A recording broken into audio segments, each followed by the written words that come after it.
Welcome back. You're watching Overdrive and it's time now for us to take your queries on Auto Selector. Sirish joins us as always. Hi Sirish, our first question comes into us from Reena Singh. She wants to buy a new car and is confused between the new Swift, the Honda Brio and the Honda Jazz. Which one should she choose? Her priorities are fuel efficiency and comfort. Her daily commute is about 20 kilometers. What should she do? Well, this is a very interesting question and bugged the hell out of us. So finally, we took all three cars and compared them for the October issue of Overdrive magazine, which is on stands now. Now, we did two different stories. We did the Swift versus the Brio, and ultimately, the Swift just about edged out the Brio because it got slightly more space inside the car, a little more fun to drive. The engine is that wee bit better than the Brio's engine. But then between the Swift and the Jazz, now that was even more interesting. And finally, we had to come to a conclusion that the Jazz is the best small car in the country. It's around 50,000 bucks more than the Swift, and if you want the base version, well, there's no base version of the Jazz. So the Jazz, you will have it with airbags, with ABS. So if you're looking for a premium small car with a lot of space, lots of versatility, a good engine, a very good package overall, I would definitely recommend the Jazz.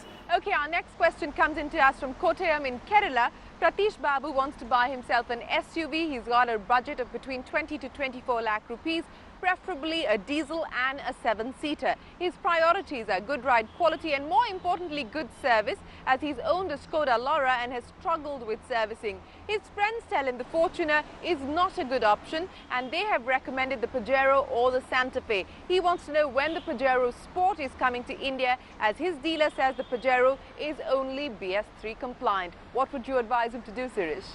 Well, the Santa Fe is a very nice SUV in that segment, but the third row for the two people at the back, that's very cramped. So you can only put in children or people for very small journeys. So that is cramped, but if your third row is not very important, I would definitely recommend the Santa Fe. As for the Fortuner, it's actually very good. I don't know where this whole impression of the Fortuner not being good is coming from, but it's a very, very good SUV. It's got slightly more space in the third row. Again, it's not very comfortable. For instance, the Innova has much more space in the third row than the Fortuner, but otherwise the Fortuner is more capable off-road. And as for the Pajero Sport, it will be launched at the Auto Expo at January next year. It will be available immediately after that. It will also have 3 rows of seats. We drove it 2 years ago in Thailand and we were extremely impressed with it. My only worry is that Mitsubishi might just price the car out of the range. Now, if they price it around 24 lakhs, then it will be a little too expensive because Fortuner, the prices will drop slightly. The Fortuner will also get an automatic gearbox by January. It will also have a cheaper two-wheel drive variant and it will also be facelifted.